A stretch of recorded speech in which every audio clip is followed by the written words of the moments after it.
One of those reforms, very important reforms, is an anti-corruption pledge. Yes. You certainly ran on that. It was one of your promises. It's been half a year. What can you point to that is not token? Certainly a lot of the criticisms have been that anything that you've done is really token. Out there, nothing has changed. Corruption is alive and well, and people are on the take.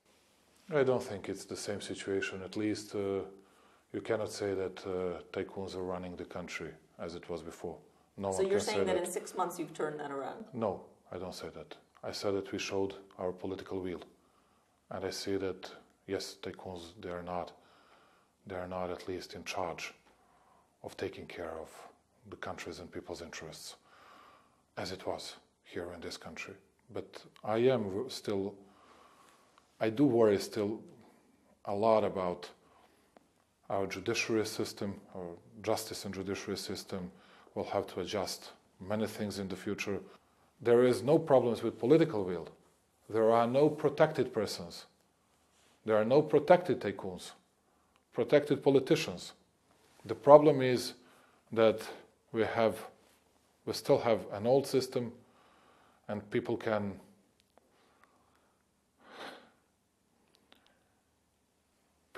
work on each case for years, not to say for decades. We would hear say as an idiom, for centuries, and never to finish those processes, and that's something that will have to change.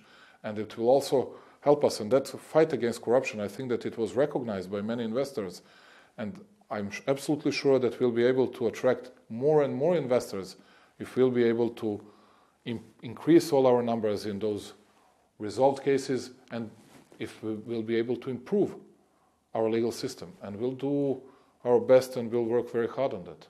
Turning to EU membership then, 2020, would you say that is the banner year? You're putting down a promise that you will be able to fulfill at least all of this country's requirements to get membership by 2020?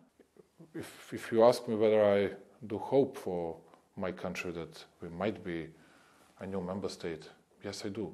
But it's not something that I would like to promise to my people to gain some more points, to gain some more political percents, and then not to deliver.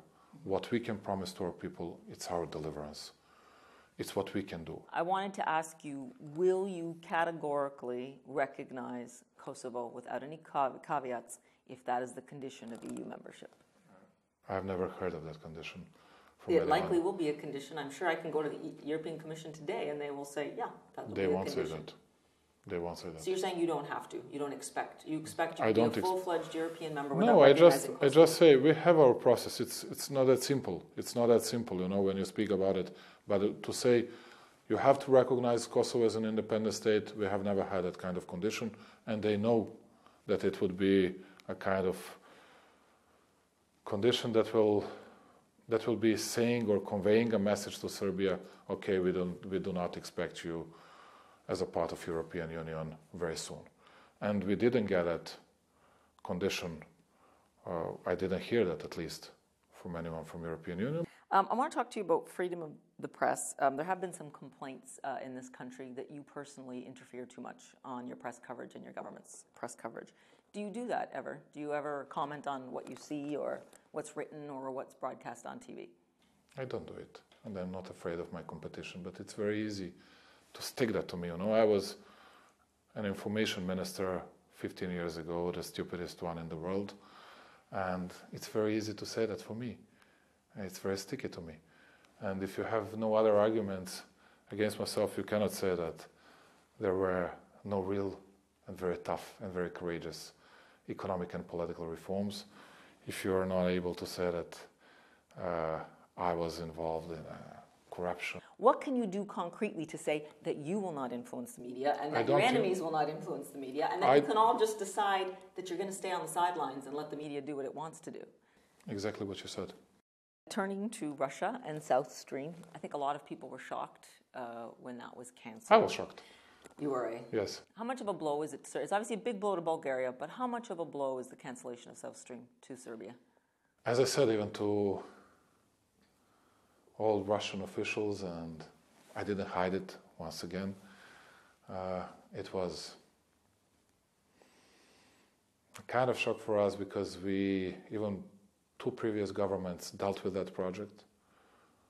Two previous governments of Serbia dealt with that project. They signed that agreement in 2008, and we counted on that because of our energy safety, of our energy security. We counted on that, and now our experts, they do work very hard to find some other ways to provide gas to our country.